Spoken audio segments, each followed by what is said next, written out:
Puji nama Tuhan. Selamat pagi Bapak Ibu Saudara yang dikasihi oleh Tuhan. Saya bersama istri menyampaikan salam sejahtera dalam kasih Tuhan Kristus. Kiranya berkat dan anugerah Tuhan dilimpahkan dalam ibadah kita pada saat ini.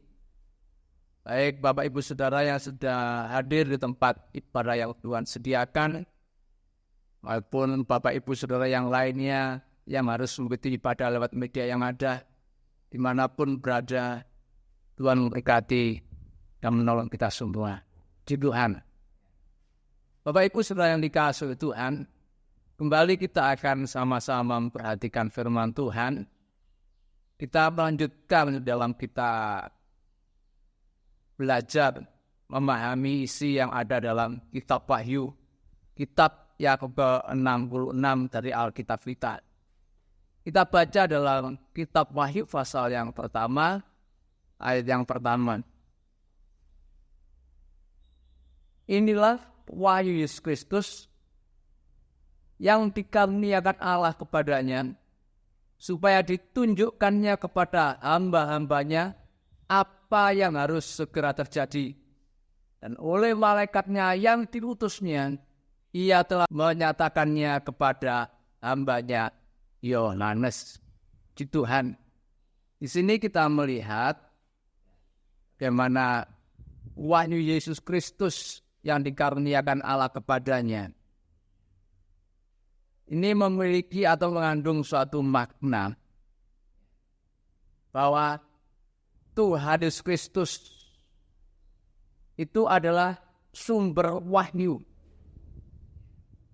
Sekali lagi bahwa Tuhan Yesus Kristus yaitu Allah Bapa, Anak Allah, dan juga Allah Kudus itu adalah sang pewahyu sendiri.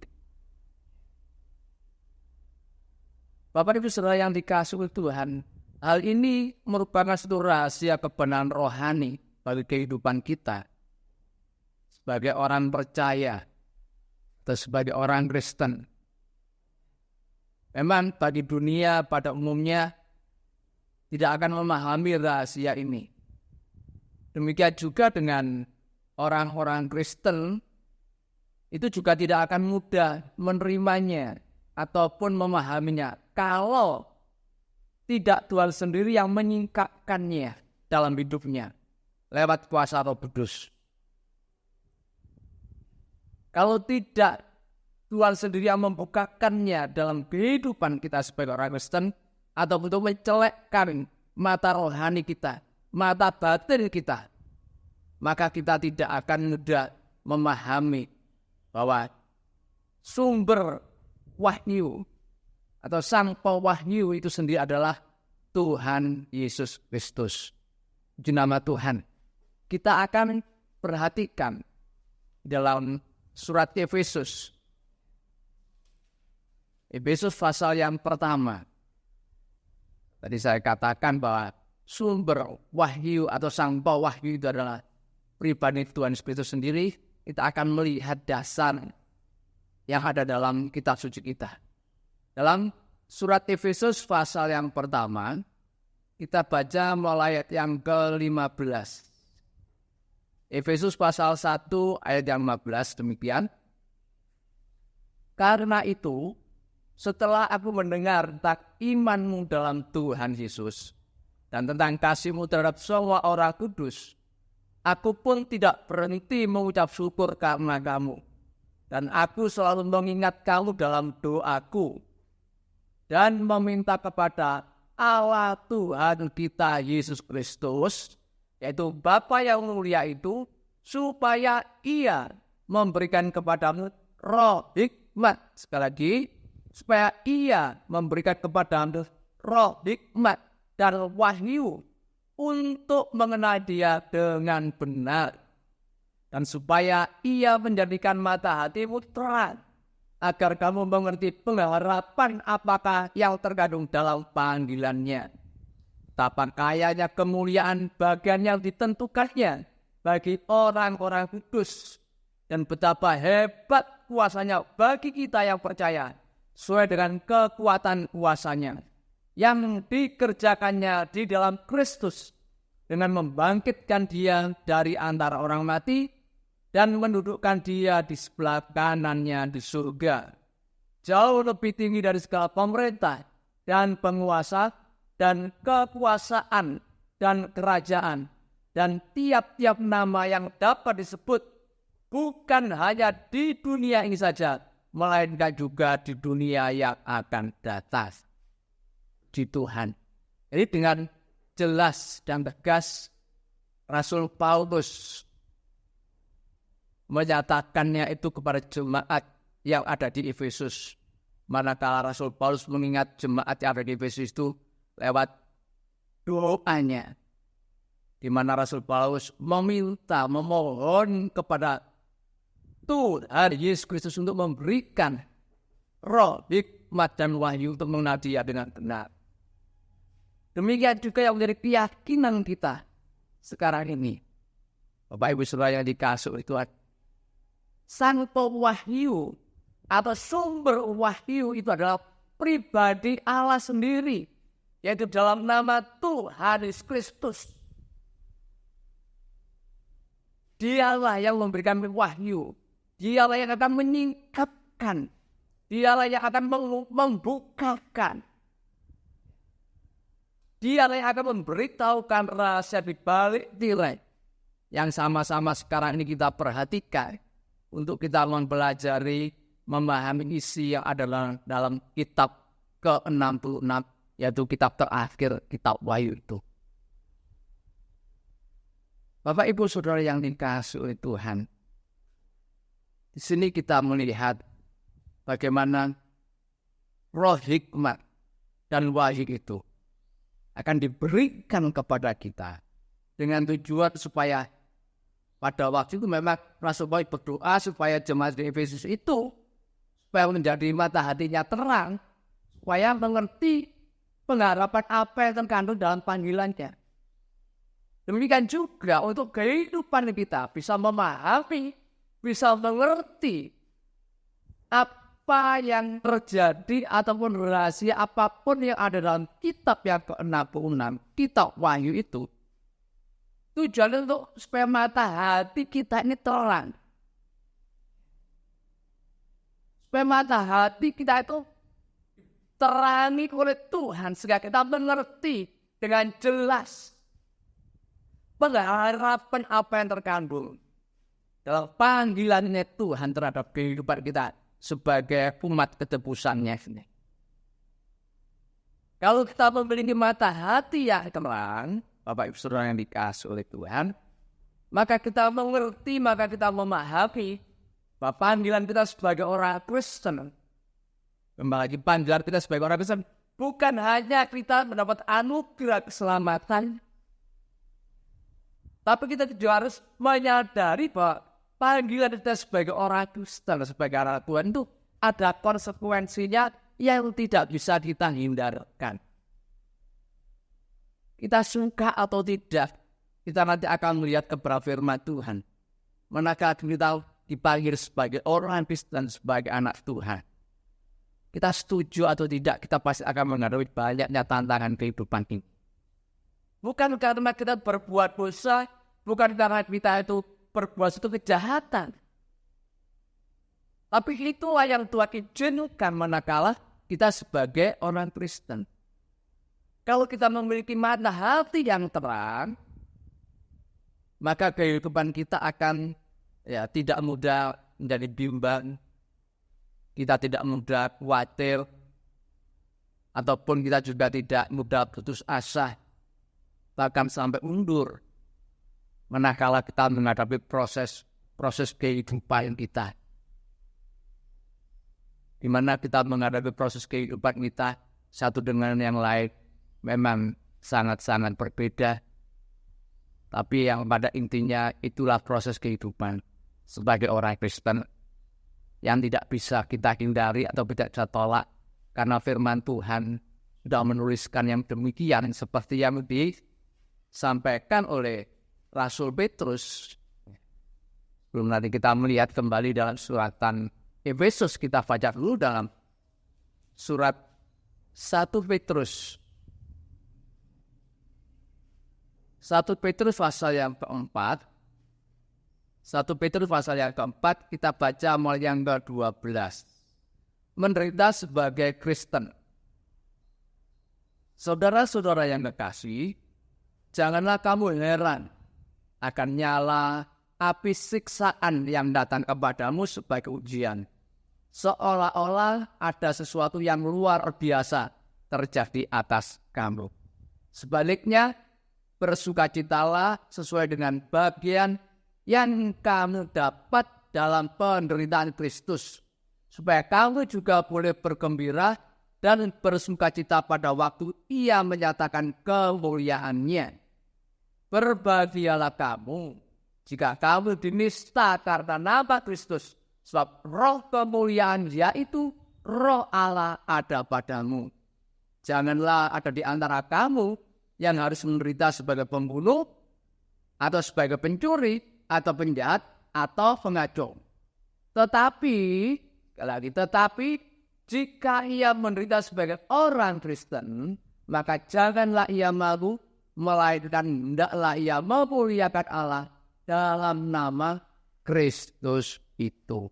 Ya, sini sangat-sangat jelas sekali yang disampaikan oleh Rasul Petrus.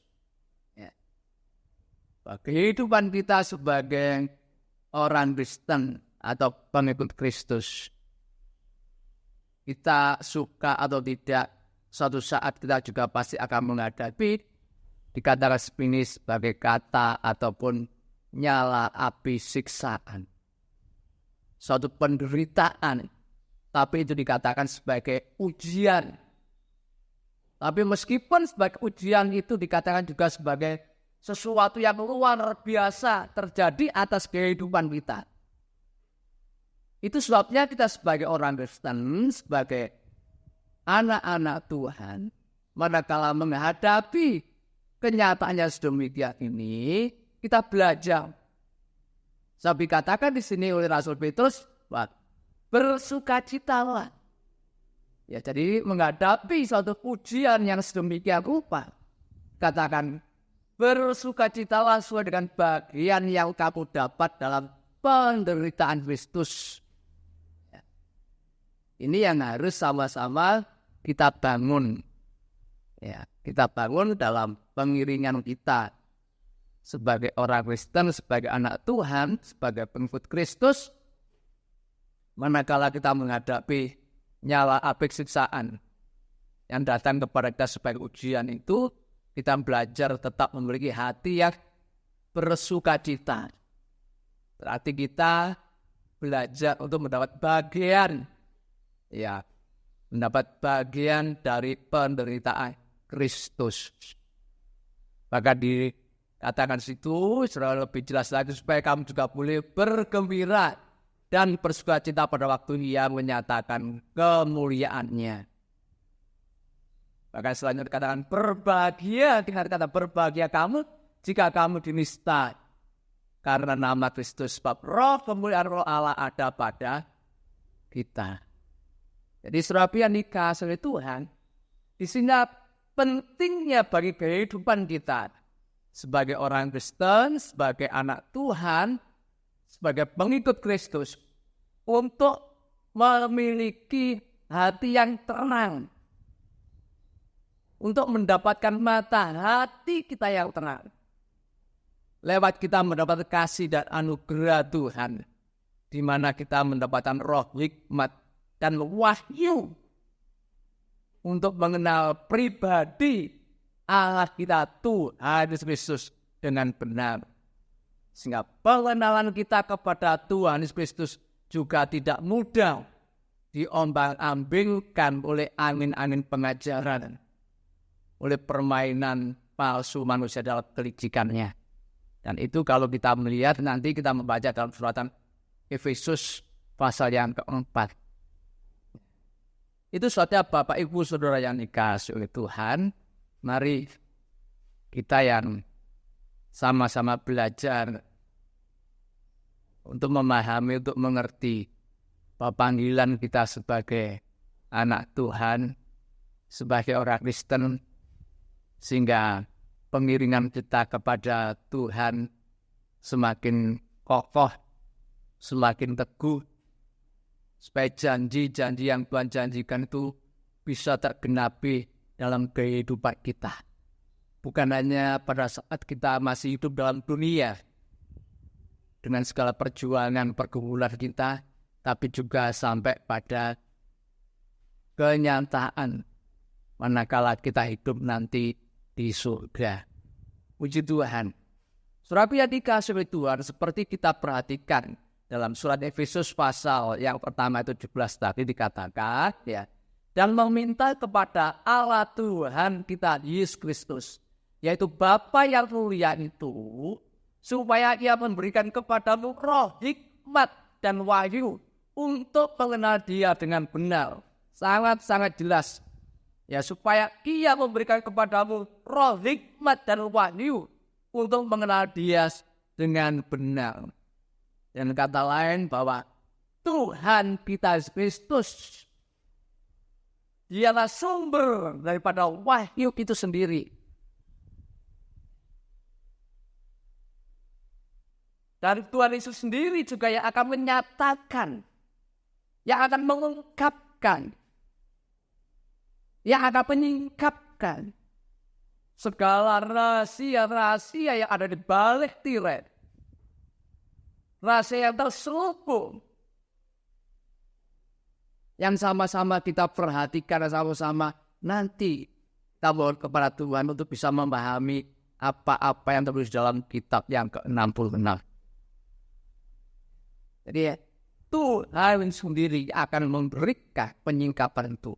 Bukan yang lainnya. Dan hal ini akan menjadi dasar atau menjadi patokan dalam kehidupan kita. Untuk nanti kita memahami isi dari kitab Wahyu, kitab yang terakhir. Dan yang kita yakini bahwa sumber Wahyu, sang Wahyu dari Tuhan Kristus, dan Wahyu itu sudah dituliskan dalam kehidupan kita yang kita yakini sekarang ini menuju pada Alkitab kita, kitab suci kita, yang sama-sama kita yakini jumlahnya, baik jumlah kitab, pasal maupun ayat yang ada.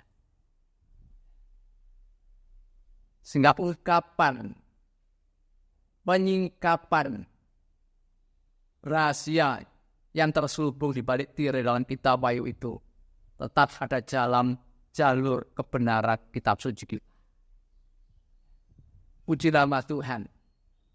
Bapak Ibu Saudara yang dikasihi Tuhan, kalau kita memahami manakala kita mendapatkan kasih dan anugerah Tuhan dengan diberikan roh hikmat dan wahyu, maka kita bukan hanya mengenal pribadi Tuhan, menjadikan mata hati kita semakin terang, tapi kita juga memahami, mengerti, sekali lagi, supaya kita mengerti pengharapan apa yang terkandung dalam panggilannya. Dikatakan betapa kayanya kemuliaan, bagian ditentukannya bagi orang-orang kudus. Betapa kayanya kemuliaan bagian yang ditentukannya bagi orang-orang kudus, dan betapa hebat kuasanya bagi kita yang percaya, sesuai dengan kekuatan kuasanya. Bapak Ibu yang dikasihi Tuhan, inilah yang terus kita mohonkan kepada Tuhan Yesus Kristus sebagai kepala gereja, supaya lewat kuasa Roh Kudusnya menolong kita,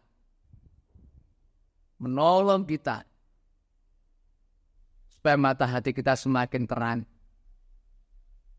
Manakala sang pewahyu itu menyatakan atau menyingkapkan rahasia yang ada di balik tirai. Kita kembali membaca di dalam kitab Wahyu lagi pasal yang pertama. Kita lanjutkan Wahyu pasal yang pertama. Inilah Wahyu Yesus Kristus yang dikaruniakan Allah kepadanya, supaya ditunjukkannya kepada hamba-hambanya apa yang harus segera terjadi. Dan oleh malaikat yang diutusnya, ia telah menyatakannya kepada hambanya Yohanes.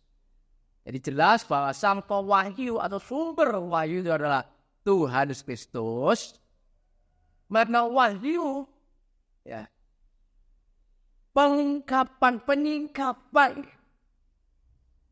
Ya. Apokalipsis itu Tuhan berikan, Tuhan tunjukkan kepada hamba-hambanya. Sini katakan ya bahwa Tuhan Yesus Kristus akan menunjukkan kepada hamba-hambanya apa-apa yang harus segera terjadi.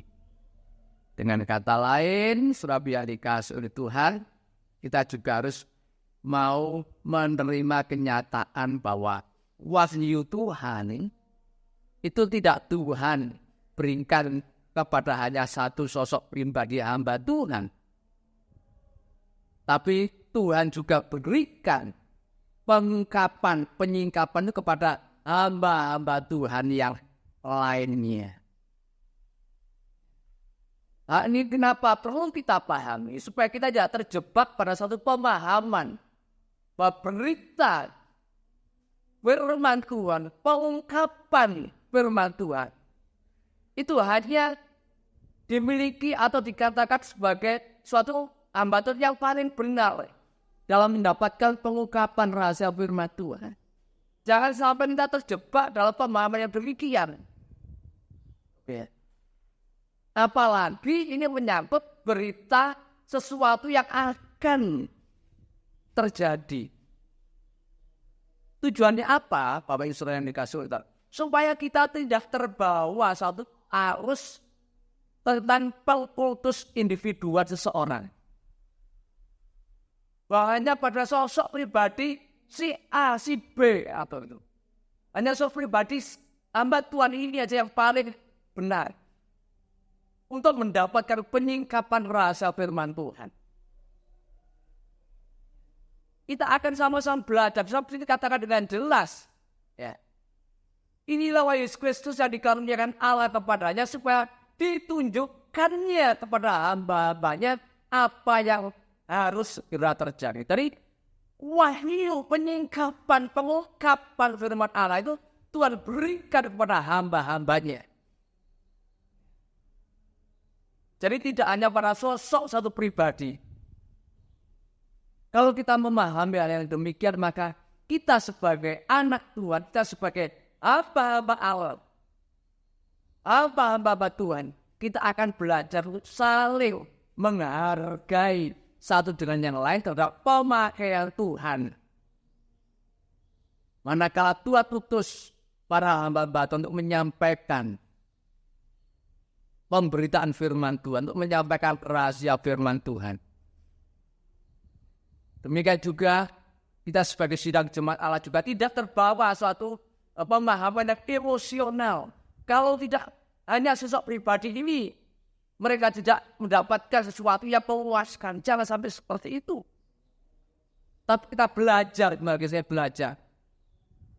Bahwa itu Tuhan tunjukkan kepada para hamba-hambanya. Meskipun sekali lagi dalam konteks kitab Wahyu itu nanti ada sosok pribadi, ya namanya Yohanes itu secara khusus memang. Tapi sebelum kita nanti memasuki pemahaman sosok pribadi Yohanes dalam kitab Wahyu pasal yang pertama ini, tapi kita akan selalu belajar bahwa wahyu itu Tuhan tunjukkan kepada hamba-hambanya, hanya kepada manusia. Ya. Kepada utus satu, utus dua, tidak hanya pada satu pribadi saja. Puji Tuhan, Bapak Ibu Saudara yang dikasihi Tuhan. Kenapa saya perlu tegaskan demikian? Karena bagaimanapun juga kita juga harus mau mengakui Bapak Ibu Saudara yang dikasihi Tuhan, bahwa Tuhan Kristus sebagai kepala gereja. Ya. Tuhan itu memberikan jabatan itu tidak hanya satu. Roh Kudus juga memberikan karunia, itu pun juga tidak satu. Ada bermacam-macam karunia. Demikian juga Allah Bapa tidak hanya memberikan satu pekerjaan kasih yang ajaib. Ya. Satu, ada banyak, ya, ada banyak jabatan yang Tuhan Yesus berikan pada gereja Tuhan. Roh Kudus juga memberikan karunia-karunia berbeda pada jemaat Tuhan. Kalau kita memahami yang demikian, maka kita satu dengan yang lain. Bukan hanya hamba-hamba Tuhan, tapi juga jemaat. Dimanapun tergembala di gereja masing-masing, kita akan sama-sama belajar, memahami, menerima kenyataan. Memang itulah yang Allah tetapkan. Memang itulah yang ditulis dalam Alkitab kita. Seperti kalau kita membaca 1 Korintus. Kita perhatikan di sini.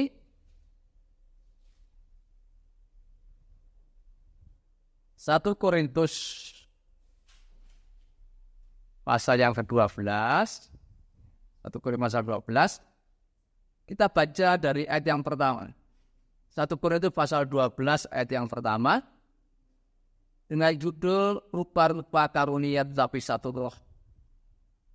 Sekarang tentang karunia-karunia roh, aku mau saudara-saudara supaya kamu mengetahui kebenarannya. Tentang karunia-karunia roh, sekali lagi saya tegaskan, supaya kamu mengetahui kebenarannya. Kamu tahu bahwa pada waktu kamu masih belum mengenal Allah, kamu tanpa berpikir ditarik kepada berhala-berhala yang bisu. Karena itu aku mau meyakinkan kamu bahwa tidak ada seorang pun yang berkata-kata oleh roh Allah dapat berkata tertutuplah Yesus, dan tidak ada seorang pun yang dapat mengaku Yesus adalah Tuhan selain oleh Roh Kudus. Ayat yang keempat, ada rupa-rupa karunia. Sekali lagi, ada rupa-rupa karunia tetapi satu roh. Dan ada rupa-rupa pelayanan tetapi satu Tuhan. Dan ada berbagai-bagai perbuatan ajaib tetapi Allah adalah satu yang mengerjakan semuanya dalam semua orang. Ayat yang ketujuh, tetapi kepada tiap-tiap orang dikaruniakan penyataan roh untuk kepentingan bersama. Di sini sangat jelas bahwa memang ada rupa-rupa karunia. Kalau yang saya pahami di sini ada 9 karunia. Di dalam 1 Korintus pasal 12 dari ayat yang ke-8 sampai ayat yang ke-10 itu. Bahkan roh itu ada roh hikmat, ada roh pengetahuan, mendapat karunia iman, karunia untuk menyembuhkan, mendapat karunia mukjizat, karunia untuk bernubuat, karunia untuk membedakan bermacam-macam roh, maupun karunia untuk berkata-kata dalam bahasa roh, maupun untuk menafsirkan bahasa roh. Itu karunia-karunia yang Roh Kudus berikan kepada gerejanya. Sehingga dikatakan dalam ayat yang 11, tetapi semuanya ini dikerjakan oleh roh yang sama, yang satu dan yang sama, yang memberikan karunia kepada tiap-tiap orang secara khusus seperti yang dikehendakinya. Jadi ini tentang karunia memang berbeda-beda, bermacam-macam, satu dengan yang lain pasti berbeda. Tuhan memberikan tiap karunia itu ya sesuai dengan pernyataan roh untuk kepentingan bersama. Sehingga kita pun yang mendapat karunia karena berbeda ini juga tidak akan ya bersikap siapa yang mendapat karunia yang paling utama atau siapa yang paling hebat. Manakala Tuhan berikan karunia-karunia seperti itu. Supaya kita sebagai jemaat, sebagai gereja Tuhan tidak salah di dalam kita melihat satu kenyataan yang terjadi manakala Roh Kudus bekerja di tengah-tengah umat Tuhan. Manakala Roh Kudus memberikan karunia-karunia bagi kehidupan kita bersama-sama. Meskipun satu dengan yang lain mendapat karya yang berbeda, tapi kembali lagi bukan untuk kita saling menghakimi siapa yang paling hebat. Justru dalam hal ini kita harus belajar. Memang itulah yang Tuhan berikan kepentingan bersama. Demikian juga dengan manakala Tuhan Yesus memberikan jabatan. Kalau dalam 1 Korintus pasal 12 ini ada 9 jabatan. Sedangkan kalau kita melihat soal jabatan itu diperjelas menjadi 5 jabatan dalam Efesus pasal yang keempat itu, Saudara ya. Itu lebih jelas. Ya, jabatan memang berbeda-beda. Kalau 1 Korintus pasal 12 mulai ayat yang ke-27 sampai yang ke-30, yaitu ada 9. Ya. Dan Allah telah menetapkan beberapa orang dalam jemaat, pertama sebagai rasul, kedua sebagai nabi, ketiga sebagai pengajar, selanjutnya mereka mendapat karunia untuk mengadakan mujizat, untuk menyembuhkan, untuk melayani, untuk memimpin, dan untuk berkata-kata dalam bahasa roh, dan juga untuk menafsirkan bahasa roh. Itu jabatan-jabatan Tuhan berikan kepada gerejanya. Dan ini diperjelas lagi oleh Rasul Paulus waktu dituliskan untuk jemaat yang di Efesus, yaitu dalam Efesus pasal yang keempat ayat yang ke-11. Dan ialah yang memberikan baik rasul-rasul maupun nabi-nabi, baik pemberita-pemberita Injil maupun gembala-gembala dan pengajar-pengajar, untuk memperlengkapi orang-orang kudus bagi pekerjaan pelayanan, bagi pembangunan tubuh Kristus. Dari sini kita melihat kenyataan yang ada. Bagaimana Tuhan kita, Yesus Kristus Allah yang Esa itu memberikan berbagai-bagai jabatan, ya, berbagai-bagai karunia roh dan juga berbagai-bagai pekerjaan kasih atau perbuatan ajaib itu kepada gerejanya atau kepada umatnya itu yang berbeda-beda. Sehingga kalau kita menyadari hal yang demikian ini, saudara yang dikasihi Tuhan, maka kita akan juga sama-sama belajar mau menerima pemakaian Tuhan atas pribadi-pribadi yang mendapatkan jabatan, mendapatkan karunia itu. Meskipun cara mereka itu pasti juga berbeda sesuai dengan jabatannya. Sehingga kita nggak bisa mengatakan, wah hebat seorang pelayan Tuhan itu, seorang hamba Tuhan itu. Kita nggak bisa membandingkan antara hamba Tuhan yang satu dengan hamba yang Tuhan yang lain. Soalnya kalau yang satu Tuhan berikan jabatan sebagai rasul, otomatis sebagai rasul, cara untuk menyampaikan kepada firman Tuhan pasti sesuai dengan jabatannya. Ataupun jabatan sebagai nabi,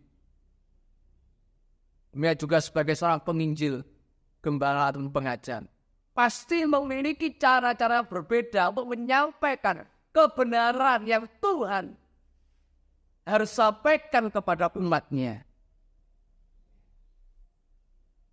Dan ini perlu kita pahami demikian supaya kita kembali lagi, Bapak Ibu Saudara yang dikasihi Tuhan, supaya kita tidak terjebak pada satu kultus individual seorang.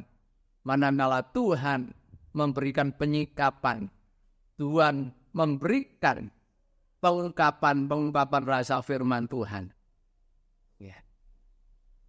Dengan jelas, dengan tegas tadi dikatakan, semuanya itu adalah untuk memperlengkapi orang-orang kudus bagi pekerjaan pelayanan, bagi pembangunan tubuh Kristus.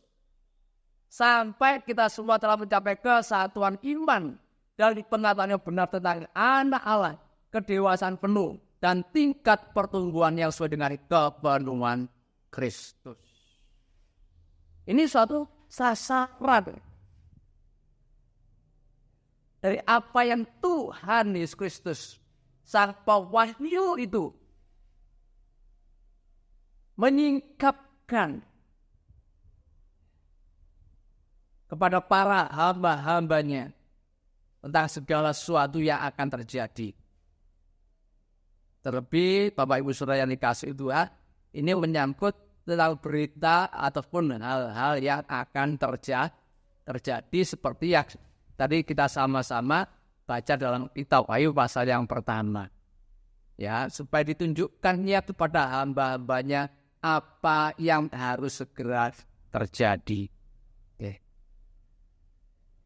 Ini sesuatu yang harus sama-sama kita perhatikan, bagaimana tentang berita. Ya, tentang hal yang segera terjadi. Ini kan berita yang belum tergenapi, yang sifatnya itu belum terjadi. Tetapi ini sudah kita sampaikan kepada umat. Sudah kita sampaikan kepada jemaat. Yang disampaikan oleh para hamba dan bukan satu ramalan. Satu kebenaran. Kalau sumbernya daripada Allah, pasti cepat atau lambat pasti akan tergenap. Hanya persoalan waktu, kapan tergenapinya, itu adalah hak sepenuhnya Allah sendiri yang tetapkan.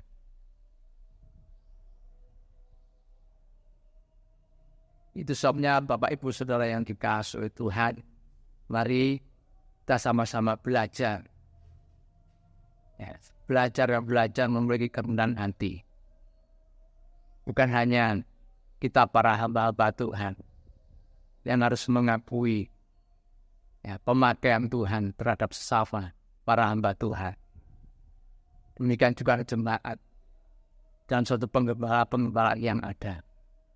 Jemaat pun juga harus belajar.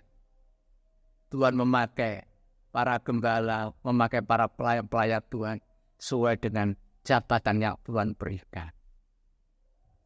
Dan kesemuanya itu tadi dengan jelas dikatakan untuk memperlengkapi orang-orang kudusnya, pekerja pembangunan, ya, untuk pekerja pelayanan bagi pembangunan tubuh Kristus, supaya kita semua sampai kita semua telah mencapai kesatuan iman dan pengetahuan yang benar tentang anak Allah, kedewasaan penuh dan tingkat pertumbuhan sesuai dengan kepenuhan Kristus, sehingga kita bukan lagi anak-anak yang diombang-ambingkan oleh rupa-rupa angin pengajaran, oleh permainan palsu manusia dalam kelicikan mereka yang menyesatkan, tetapi dengan teguh berpegang kepada kebenaran. Di dalam kasih kita bertumbuh dalam segala hal ke arah Dia, Kristus yang adalah kepala. Daripadanya lah seluruh tubuh yang rapi tersusun dan diikat menjadi satu oleh pelayanan semua bagiannya, sesuai dengan kadar pekerjaan tiap-tiap anggota, menerima pertumbuhannya dan membangun dirinya dalam kasih. Ini Bapak Ibu Saudara yang dikasihi Tuhan, mari kita sama-sama dengan segala kerendahan hati mohon supaya Roh Kudus menolong kita dimanapun kita berada, dan manakala kita belajar memahami, mensikapi para pelayan-pelayan Tuhan sesuai jabatan yang mereka masing-masing. Kita tidak perlu memperbandingkan cara mereka untuk menyampaikan ataupun kehebatan mereka dalam suatu pelayanan yang Tuhan percayakan kepada kita masing-masing, satu dengan yang lain yang sangat berbeda.